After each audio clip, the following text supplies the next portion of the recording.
Hale and Wessel were in western Indiana to start their trip when a young man by the name of David Shellcraft left his Albin, Illinois farmhouse and drove down the country mill to where his parents lived.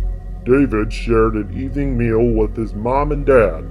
It might easily have been their last supper together.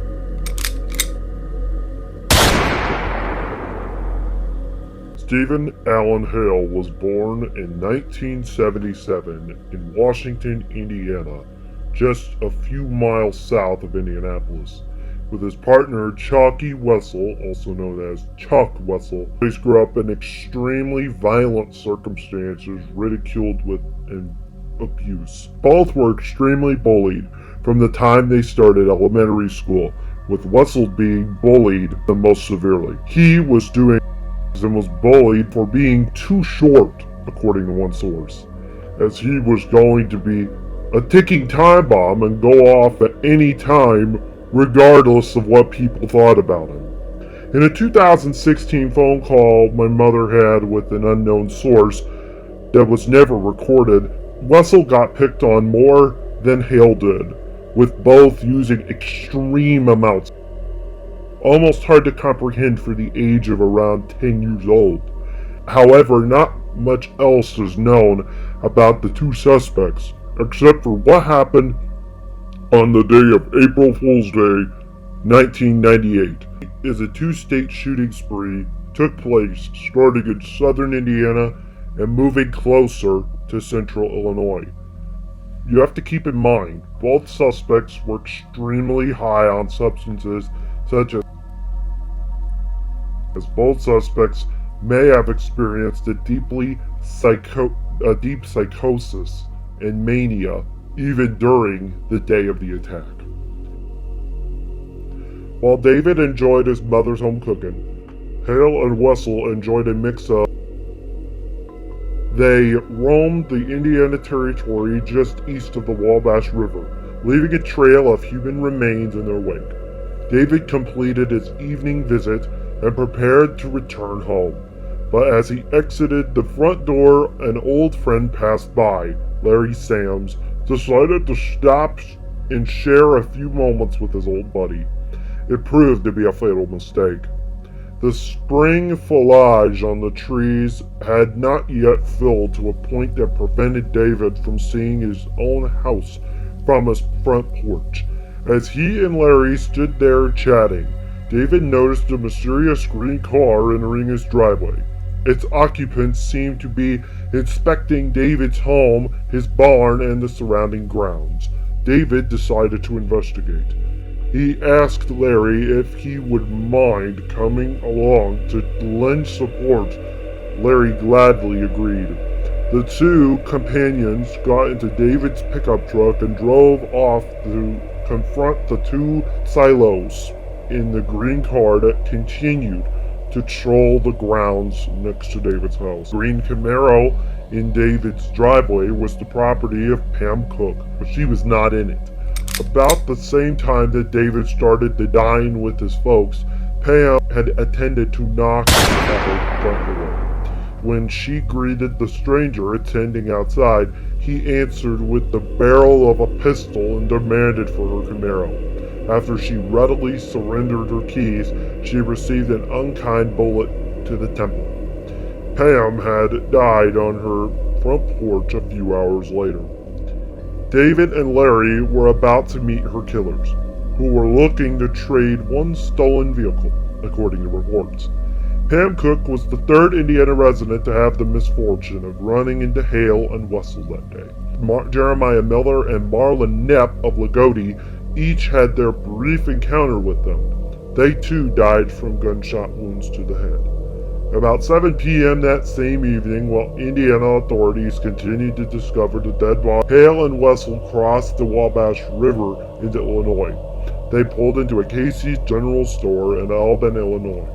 Wessel aroused the manager's suspicion by purchasing weird items such as duct tape, leather gloves, and a pair of pliers and a set of screwdrivers. Thinking that Wessel was up to no good, the manager instructed a co-worker to get the license number off the green Camaro resting on the parking lot.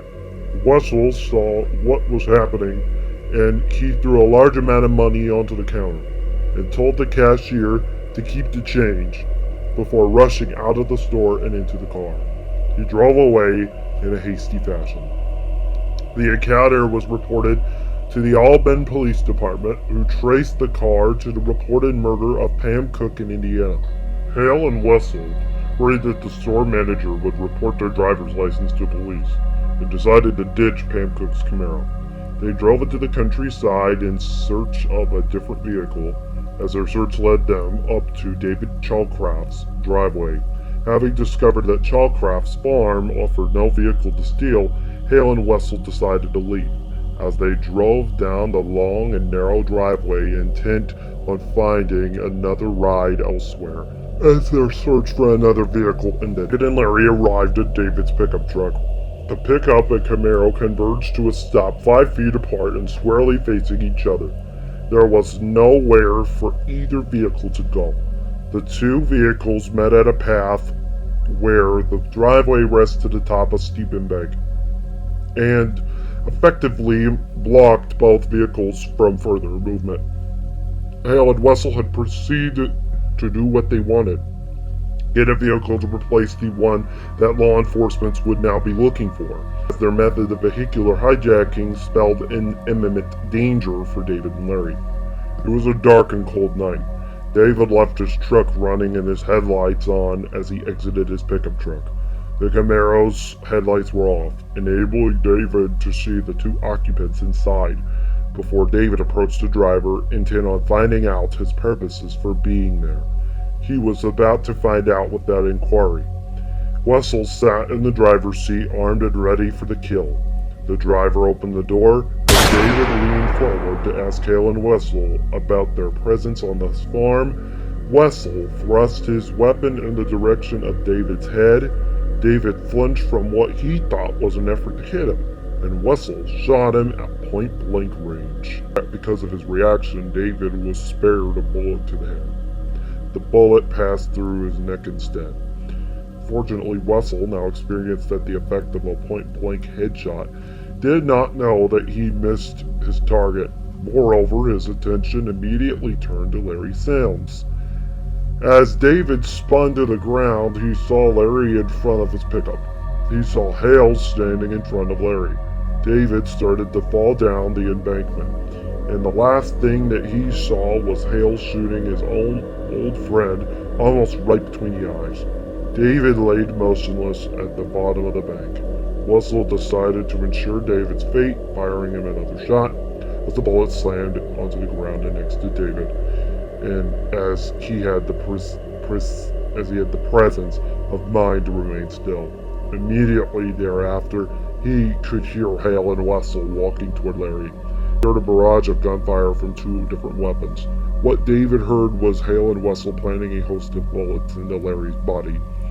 David could hear Larry gasp for air, and the details are too violent for me to share otherwise. Next, David heard either Hale or Wessel get into the Camaro and back it into the direction of the house. As for the other guy in the pickup truck, the truck was driven toward David's house as well, as police were hot on their case to find Hale and Wessel, as the Camaro was finally stopped by police after attempting to flee the scene. The Camaro was backing up into the direction of Larry, and the shotgun was in hand as he started the pickup and drove toward Hale and Wessel for a second encounter. Hale and Wessel might have stayed finishing off David and obtained a replacement vehicle. However, David Chalcraft's survival and grit, along with the barrel of a shotgun hanging out of the window, must have unnerved them. Rather than engage in a duel in order to retake the pickup, Hale and Wessel ran. Apparently, they had no stomach for gunplay unless their prey was helpless and unarmed. David did not give chase. He drove to his parents' house and called the sheriff.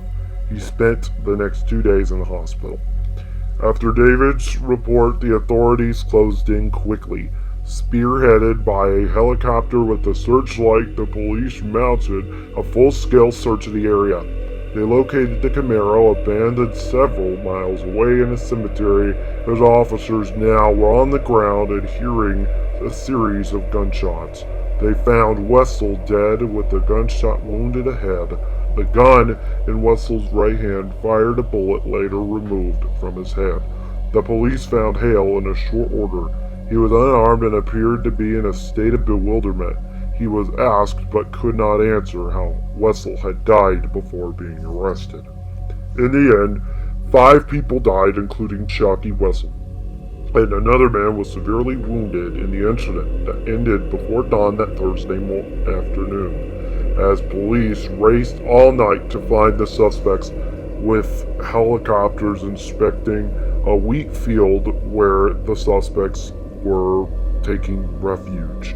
After being treated at an Evansville hospital, Hale was charged with first-degree murder and attempted murder, appearing before Circuit Judge John Lundmark.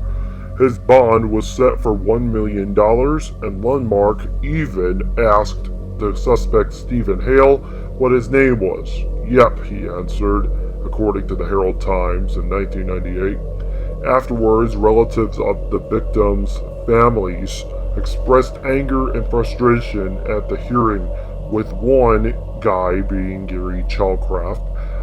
He's saying, quote, "I wish one of the 10 officers would have put a bullet in him. I wish one of them would have shot him."